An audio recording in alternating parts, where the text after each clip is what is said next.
ఇది ఇంట్లో ఉండేటటువంటి ప్లాస్టిక్ను వేస్తే ఏ విధంగా అందంగా ఉంటుంది, ఈ యొక్క వెదురుతో చేసేటటువంటిది పెడితే ఏ విధంగా ఉంటుంది అనే దాన్ని గమనించాలని ప్రజలందరికీ కోరుతున్నాము. ఈ యొక్క వెదురు వస్తువు ఏ షెల్ఫ్లో పెట్టినా, ఏ షోకేస్లో పెట్టినా చూడడానికి అందంగా ఉంటుంది. మరి కాలుష్యానికి మరి మంచిదనము హానికరంగా ఉండదు. మంచి మంచి విశ్వాసంతో చేసినటువంటి వస్తువులన్నీ ఇవి.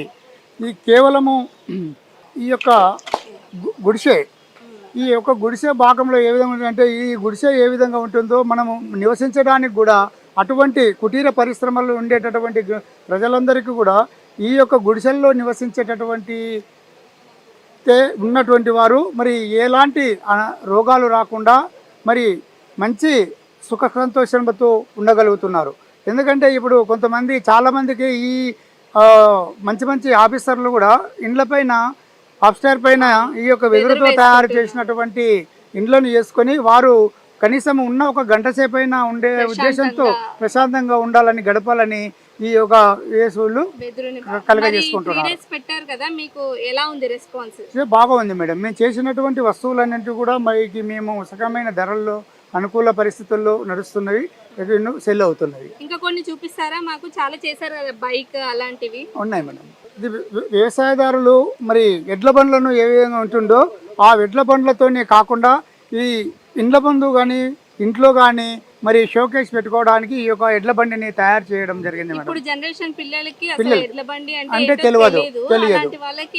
చూపించడానికి పిల్లలు ఆడుకోవడానికి కూడా ఈ పయ్యలు కూడా తిరుగుతుంటవి. ఆ విధంగా చూసుకోవడానికి తయారు చేస్తున్నాం మేడం.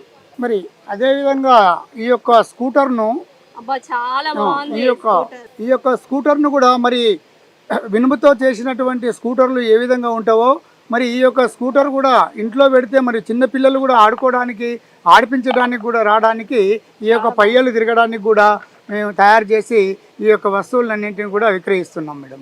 పిల్లలు మాత్రం భలే ఇష్టపడతారు.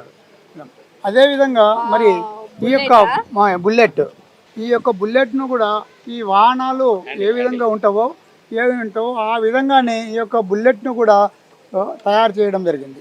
ఈ యొక్క తయారు చేయడం వలన మరి ఎటువంటి ఎవరికైనా వచ్చేటటువంటి అధికారులకు కానీ, గవర్నమెంట్ కానీ, ప్రభుత్వం వల్ల కానీ, రాజకీయ నాయకులకు కానీ మళ్ళీ గిఫ్ట్లు ఇవ్వడానికి కూడా ఈ యొక్క వస్తువులని వాడుతున్నారు. మేము ఇప్పుడు నారాయణపేట డిఆర్డిఏ వాళ్ళు ప్రతి ఒక్క గిఫ్ట్ వస్తువు ఈ వెదురు వస్తువే వాడుతూ తీసుకొని వెళ్ళి ఈ యొక్క ప్రభుత్వ అధికారులకు కూడా ఇస్తున్నారు. ఇవి